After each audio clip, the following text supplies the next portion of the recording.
Bram Stoker.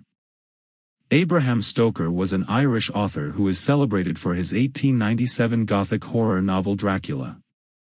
During his lifetime, he was better known as the personal assistant of actor Sir Henry Irving and business manager of the Lyceum Theatre, which Irving owned. In his early years, Stoker worked as a theatre critic for an Irish newspaper, and wrote stories as well as commentaries. He also enjoyed traveling, particularly to Cruden Bay where he set two of his novels. During another visit to the English coastal town of Whitby, Stoker drew inspiration for writing Dracula. He died on April 20, 1912 due to locomotor ataxia and was cremated in North London. Since his death, his magnum opus Dracula has become one of the most well-known works in English literature, and the novel has been adapted for numerous films, short stories, and plays. The classic vampire story by Bram Stoker revolves around a struggle between good and evil, tradition and modernity, and lust versus chastity. The author didn't invent vampires, but his novel has so captured the public's imagination that he is rightly considered their popularizer. Listen and you will meet not only the Count himself, but heroes Jonathan Harker and Abraham Van Helsing, plus an array of madmen, psychiatrists, and fair maidens who cross paths with the fanged menace. Dracula by Bram Stoker. Chapter 16. Dr. Seward's Diary. Continued. It was just 12:15 o'clock when we got into the churchyard over the low wall. The night was dark, with occasional gleams of moonlight between the dents of the heavy clouds that scudded across the sky. We all kept somehow close together, with Van Helsing slightly in front as he led the way.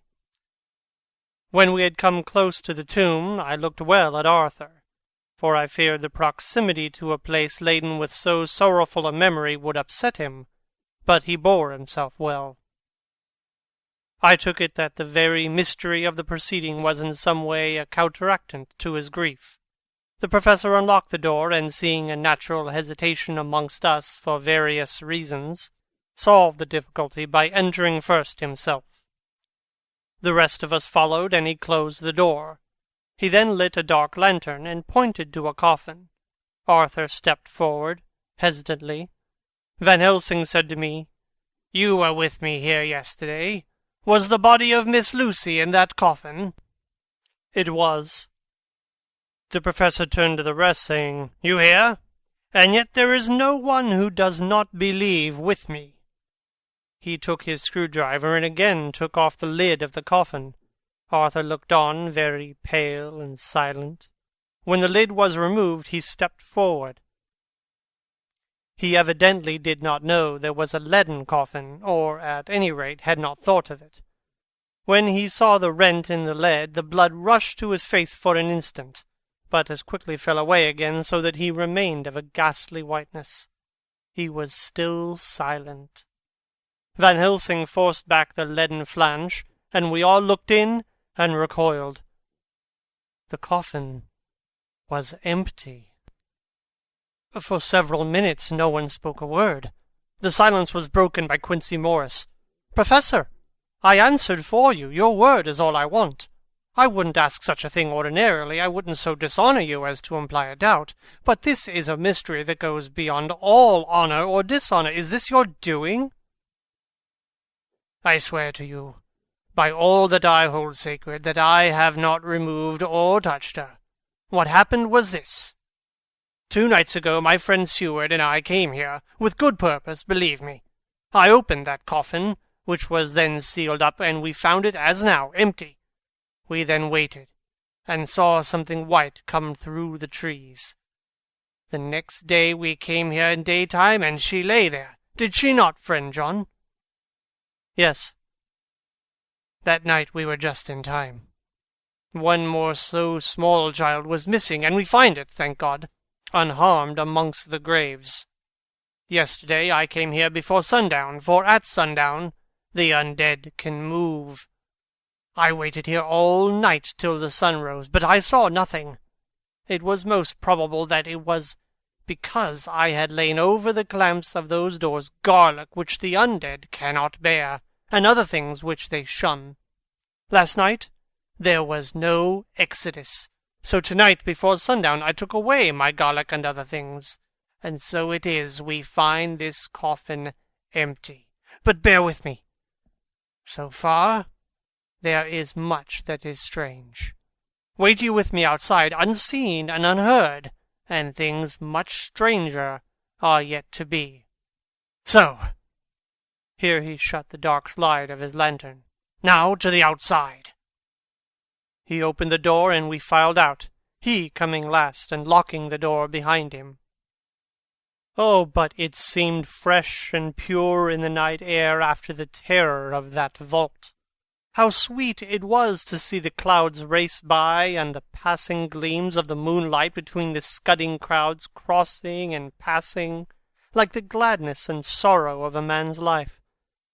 How sweet it was to breathe the fresh air that had no taint of death and decay. How humanizing to see the red lighting of the sky beyond the hill, and to hear far away the muffled roar that marks the life of a great city. Each in his own way was solemn and overcome. Arthur was silent, and was, I could see, striving to grasp the purpose and inner meaning of the mystery. I was myself tolerably patient, and half inclined again to throw aside doubt and to accept Van Helsing's conclusions. Quincey Morris was phlegmatic in the way of a man who accepts all things, and accepts them in the spirit of cool bravery, with hazard of all he has at stake. Not being able to smoke, he cut himself a good-sized plug of tobacco and began to chew. As to Van Helsing, he was employed in a definite way. First, he took from his bag a mass of what looked like thin, wafer-like biscuit, which was carefully rolled up in a white napkin. Next he took out a double handful of some whitish stuff, like dough or putty. He crumbled the wafer up fine and worked it into the mass between his hands. This he then took, and rolling it into thin strips, began to lay them into the crevices between the door and its setting in the tomb. I was somewhat puzzled by this, and being close, asked him what it was that he was doing. Arthur and Quincey drew near also, as they too were curious. He answered, "I am closing the tomb so that the undead may not enter." "And is that stuff you have there going to do it?" "It is." "What is that which you are using?" This time the question came by Arthur. Van Helsing reverently lifted his hat as he answered, "The host. I brought it from Amsterdam. I have an indulgence." It was an answer that appalled the most sceptical of us, and we felt individually that in the presence of such earnest purpose as the Professor's, a purpose which could thus use the, to him, most sacred of things, it was impossible to distrust. In respectful silence we took the places assigned to us close round the tomb, but hidden from sight of anyone approaching. I pitied the others, especially Arthur. I had myself been apprenticed by my former visits to this watching horror, and yet I, who had up to an hour ago repudiated the proofs, felt my heart sink within me. Never did tombs look so ghastly white. Never did cypress or yew or juniper seem the embodiment of funeral gloom. Never did tree or grass wave or rustle so ominously. Never did bow creak so mysteriously, and never did the far-away howling of dogs send such a woeful presage through the night. There was a long spell of silence, big, aching, void, and then from the Professor a keen tss. He pointed, and far down the avenue of yews we saw a white figure advance, a dim white figure, which held something dark at its breast. The figure stopped, and at the moment a startling prominence, a dark-haired woman dressed in the cerements of the grave. We could not see the face, for it was bent down over what we saw to be a fair-haired child.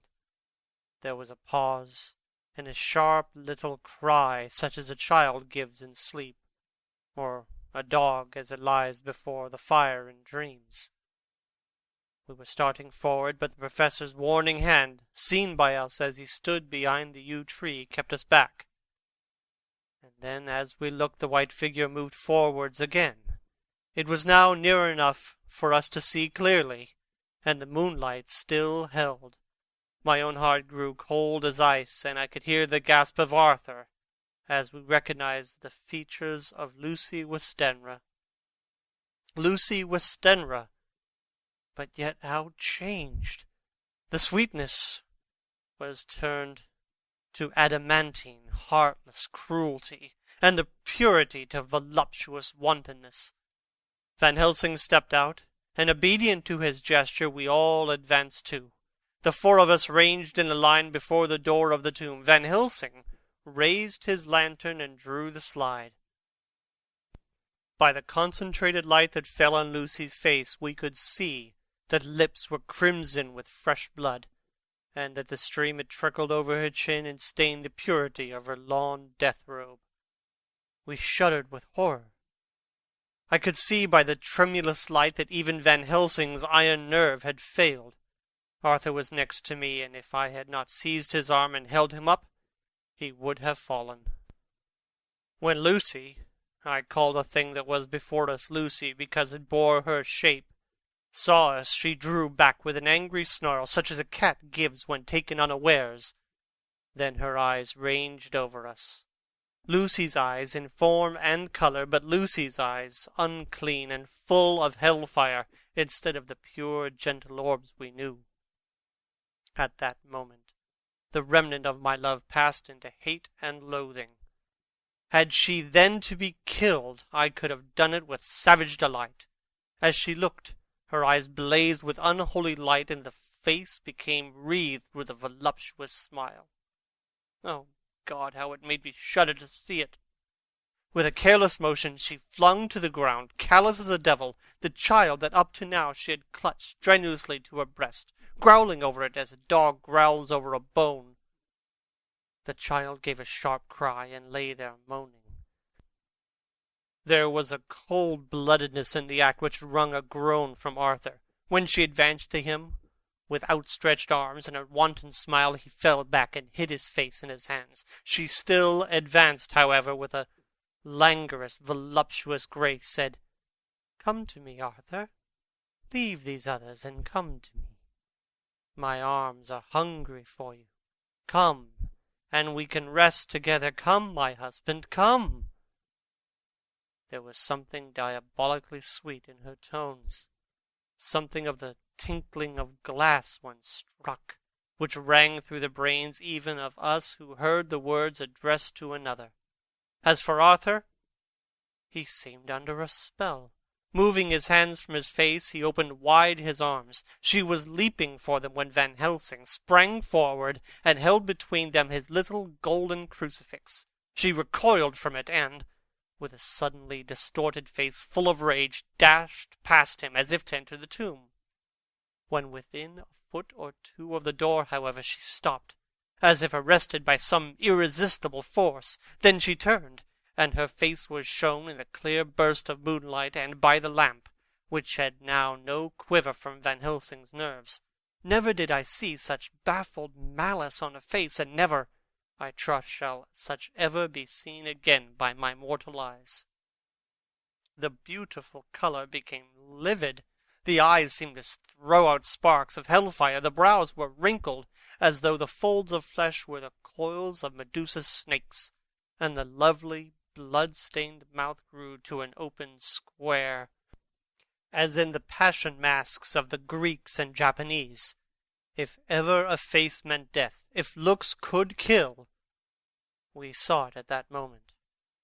And so for full half a minute, which seemed an eternity, she remained between the lifted crucifix and the sacred closing of her means of entry. Van Helsing broke the silence by asking Arthur, "Answer me, oh my friend, am I to proceed in my work?" "Do as you will, friend, do as you will. There can be no horror like this ever any more," and he groaned in spirit. Quincy and I simultaneously moved towards him and took his arms. We could hear the click of the closing lantern as Van Helsing held it down. Coming close to the tomb, he began to remove from the chink some of the sacred emblem which he had placed there. We all looked on with horrified amazement as we saw, when he stood back, the woman, with a corporeal body as real at that moment as our own, pass through the interstice where scarce a knife blade could have gone. We all felt a glad sense of relief when we saw the professor calmly restoring the strings of putty to the edges of the door. When this was done, he lifted the child and said, "Come now, my friends. We can do no more till tomorrow. There is a funeral at noon, so here we shall all come before long after that. The friends of the dead will all be gone by 2, and when the sexton locks the gate, we shall remain. Then there is more to do, but not like this of tonight. As for this little one, he is not much harmed, and by tomorrow night he shall be well. We shall leave him where the police will find him, as on the other night, and then to home." Coming close to Arthur, he said, "My friend Arthur, you have had a sore trial, but after, when you look back, you will see how it was necessary. You are now in the bitter waters, my child. By this time tomorrow you will, please God, have passed them, and have drunk of the sweet waters, so do not mourn overmuch. Till then, I shall not ask you to forgive me." Arthur and Quincy came home with me, and we tried to cheer each other on the way. We had left behind the child in safety and were tired, so we all slept with more or less reality of sleep. 29 September, night. A little before 12 o'clock we three, Arthur, Quincy Morris, and myself, called for the professor. It was odd to notice that by common consent we had all put on black clothes. Of course Arthur wore black, for he was in deep mourning, but the rest of us wore it by instinct.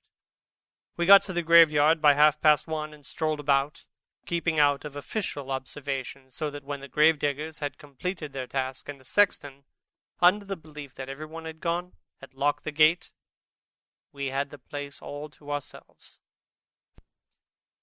Van Helsing, instead of his little black bag, had with him a long leather one, something like a cricketing bag. It was manifestly of fair weight. When we were alone and had heard the last of the footsteps die out up the road, we silently, as if by ordered intention, followed the professor to the tomb. He unlocked the door, and we entered, closing it behind us. Then he took from his bag the lantern, which he lit, and also 2 wax candles, which, when lighted, he stuck by melting their own ends on other coffins, so that they might give light sufficient to work by. When he again lifted the lid off Lucy's coffin, we all looked, Arthur trembling like an aspen, and saw that the corpse lay there in all its deadly beauty. But there was no love in my own heart, nothing but loathing for the foul thing which had taken Lucy's shape without her soul. I could see even Arthur's face grow hard as he looked. Presently he said to Van Helsing, "Is this really Lucy's body, or only a demon in her shape?" "It is her body, and yet not it. But wait a while, and you shall see her as she was, and is." She seemed like a nightmare of Lucy as she lay there, the pointed teeth, the blood-stained, voluptuous mouth, which made one shudder to see the whole carnal and unspirited appearance, seeming like a devilish mockery of Lucy's sweet purity. Van Helsing, with his usual methodicalness, began taking the various contents from his bag and placing them ready for use.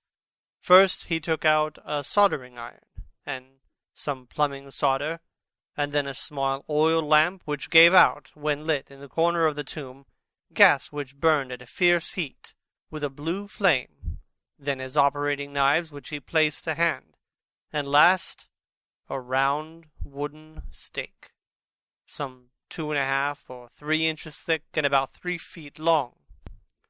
One end of it was hardened by charring in the fire, and was sharpened to a fine point. With this stake came a heavy hammer, such as in households is used in the coal cellar for breaking the lumps. To me, a doctor's preparations for work of any kind of stimulating and bracing, but the effect of these things on both Arthur and Quincy was to cause them a sort of consternation. They both, however, kept their courage, and remained silent and quiet. When all was ready, Van Helsing said, "Before we do anything, let me tell you this.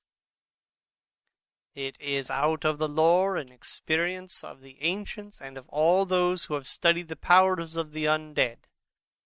When they become such, there comes with the chance the curse of immortality. They cannot die, but must go on age after age, adding new victims, and multiplying the evils of the world. For all that die from the preying of the undead become themselves undead, and prey on their kind. And so the circle goes on, ever widening, like as the ripples from a stone thrown in the water. Friend Arthur, if you had met that kiss which you know of before poor Lucy died, or again, last night when you opened your arms to her, you would, in time, when you had died, have become Nosferatu, as they call it in Eastern Europe, and would for all time make many more of those undeads that so have filled us with horror. The career of this so unhappy dear lady is but just begun. Those children whose blood she sucked are not as yet so much the worse, but if she lives on, undead, more and more they lose their blood, and by her power over them they come to her, and so she draw their blood with that so wicked mouth. But if she die in truth, then all cease. The tiny wounds of the throats disappear, and they go back to their play, unknowing ever of what has been. But of the most blessed of all, when this now undead be made to rest as true dead, then the soul of the poor lady whom we love shall again be free. Instead of working wickedness by night, and growing more debased in the assimilating of it by day, she shall take her place with the other angels, so that, my friend, it will be a blessed hand for her that shall strike the blow that sets her free. To this I am willing. But is there none amongst us who has a better right?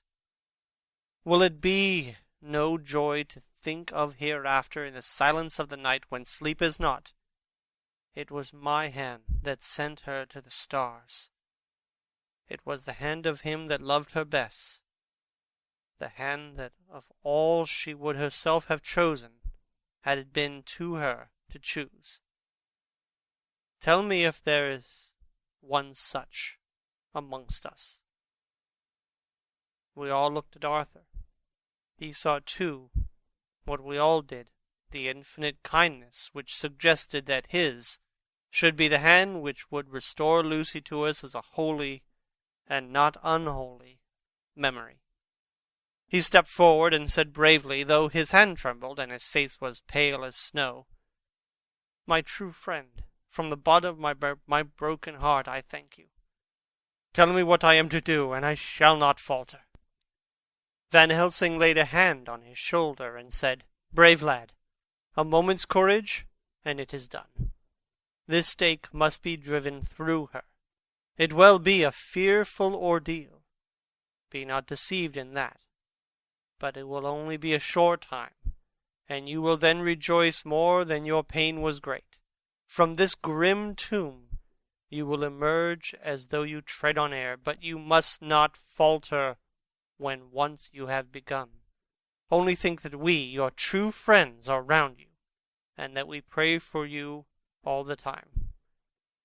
"Go on," said Arthur hoarsely. "Tell me what I am to do." "Take this stake in your left hand, ready to place to the point over the heart, and then the hammer in your right. Then when we begin our prayer for the dead, I shall read him. I have here the book, and the others shall follow. Strike in God's name, that so all may be well with the dead that we love, and that the undead pass away." Arthur took the stake and the hammer, and when once his mind was set on action, his hands never trembled nor even quivered. Van Helsing opened his missal and began to read, and Quincy and I followed as well we could. Arthur placed the point over the heart, and as I looked, I could see its dint in the white flesh. Then he struck with all his might. The thing in the coffin writhed, and a hideous blood-curdling screech came from the opened red lips. The body shook and quivered and twisted in wild contortions. The sharp teeth champed together till the lips were cut, and the mouth was smeared with a crimson foam. But Arthur never faltered. He looked like a figure of Thor as his untrembling arm rose and fell, driving deeper and deeper the mercy-bearing stake, whilst the blood from the pierced heart welled and spurted up around it. His face was set, and high duty seemed to shine through it. The sight of it gave us courage, so that our voices seemed to ring through the little vault, and then the writhing and quivering of the body became less, and the teeth seemed to champ, and the face to quiver. Finally, it lay still. The terrible task was over. The hammer fell from Arthur's hand. He reeled, and would have fallen had we not caught him. The great drops of sweat sprang from his forehead, and his breath came in broken gasps. It had indeed been an awful strain on him, and had he not been forced to his task by more than human considerations, he could never have gone through with it. For a few minutes we were so taken up with him that we did not look toward the coffin. When we did, however, a murmur of startled surprise ran from one to the other of us. We gazed so eagerly that Arthur rose, for he had been seated on the ground, and came and looked too, and then a glad, strange light broke over his face and dispelled altogether the gloom of horror that lay upon it. There, in the coffin, lay no longer the foul thing that we had so dreaded and grown to hate, that the work of her destruction was yielded as a privilege to the one best entitled to it, but Lucy, as we had seen her in life, with her face of unequalled sweetness and purity. True, that there were there, as we had seen them in life, the traces of care and pain and waste. But these were all dear to us, for they marked her truth to what we knew. One and all we felt that the holy calm that lay like sunshine over the wasted face and form was only an earthly token and symbol of the calm that was to reign forever. Van Helsing came and laid his hand on Arthur's shoulder and said to him, "And now, Arthur, my friend, dear lad, am I not forgiven?" The reaction of the terrible strain came as he took the old man's hand in his, and raised it to his lips, pressed it, and said, "Forgiven! God bless you, that you have given my dear one her soul again, and me peace." He put his hands on the professor's shoulders, and laying his head on his breast, cried for a while silently, whilst we stood unmoving. When he raised his head, Van Helsing said to him, "And now, my child, you may kiss her.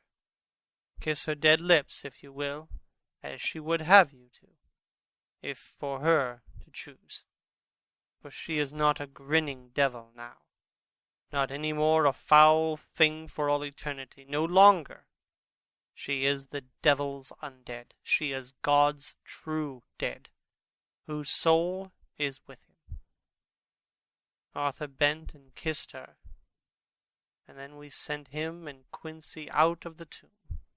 The professor and I sawed the top off the stake, leaving the point of it in the body. Then we cut off the head and filled the mouth with garlic. We soldered up the leaden coffin, screwed on the coffin lid, and gathered up our belongings, came away. When the professor locked the door, he gave the key to Arthur. Outside, the air was sweet. The sun shone and the birds sang, and it seemed as if all nature were tuned to a different pitch.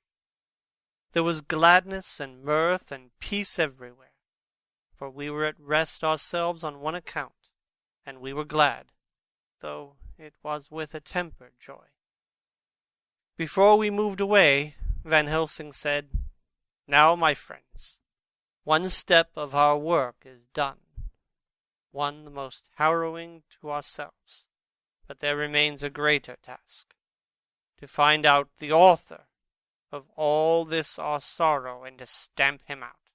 I have clues which we can follow, but it is a long task and a difficult one, and there is danger in it and pain. Shall you not all help me? We have learned to believe, all of us. Is it not so? And since so, do we not see our duty? Yes. And do we not promise to go on to the bitter end?" Each in turn, we took his hand, and the promise was made. Then said the professor as we moved off, "2 nights hence, you shall meet with me and dine together at 7 of the clock with friend John. I shall entreat 2 others, 2 that you know not as yet, and I shall be ready to all our work show and our plans unfold. Friend John, you come with me home, for I have much to consult you about, and you can help me. Tonight I leave for Amsterdam, but shall return tomorrow night. And then begins our great quest. But first I shall have much to say, so that you may know what to do and what to dread. Then our promise shall be made to each other and you.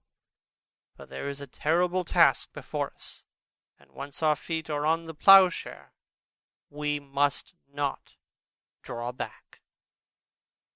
End of chapter 16.